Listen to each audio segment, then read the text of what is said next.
I was married, so I told my wife first. I think she was relieved to have an explanation.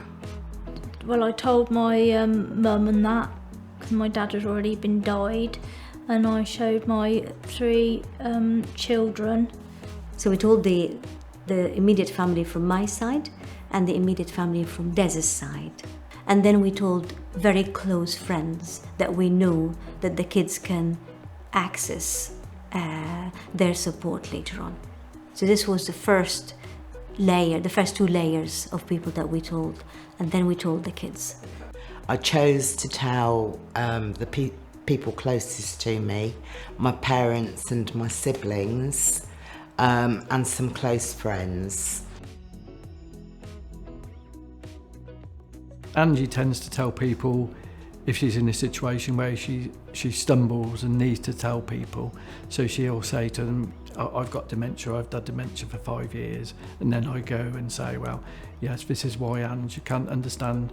She doesn't recognise people. So when she doesn't recognise people, I say, well, Angie's got dementia. And they understand straight away and they're very, very supportive. There's no point in trying to cover it up because it's going to manifest itself straight away, isn't it? So, and it's obviously going to be to other people. So I thought, well, I'll just have to go with it. We decided to tell a few of the friends in the village and a few of the members of the family, and at the same time give them permission to relate the same information to other friends and family members. What I did was, in fact, I wrote a letter to all my friends around the Christmas period last year, and I just told people straight, this is what my situation is, this is what could happen. I'm still as charming, as annoying, as fun, etc. They were incredibly kind and incredibly supportive. Everybody at work knows, because I just thought, well, if you've got it, what's the point in trying to hide it? So I came out and sort of said, well, listen, I've been diagnosed with this. So they've dealt with that very well at work, I think. When I came to tell other people, it was a mixed review, and I found that I actually lost friends. But it's just a process. You choose when to tell and how to tell. Our friends treated us exactly the same as we always were, and I was thankful for that. And they were very supportive. I think people were relieved to know that there was a reason for a change in my behaviour, a change in the way that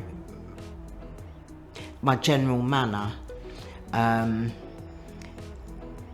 I think they felt more confident knowing that there was something that they could identify with in some form. You need to share and tell people. You don't need to tell everybody, because at the same time you're still the same person you were. Just because you've got dementia, it hasn't changed you as a person. It's just changed some of what you can do, some of what you can do in life. Be open to the truth.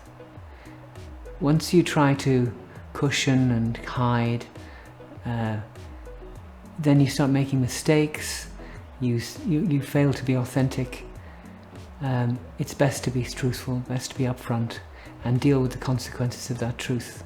On the whole, I think it's something which, if you've got it, you've got to allow other people the knowledge that the person which I was is not the same any longer. I suppose the toughest bit is the impact on the family, and but we just try and cope with that and go on with it, you know. My advice to somebody newly diagnosed would be to say, relax, start to understand the diagnosis yourself, but feel very confident in sharing the information and the diagnosis with your friends and family, sooner rather than later, because the more support that you can muster, the better tomorrow is going to be.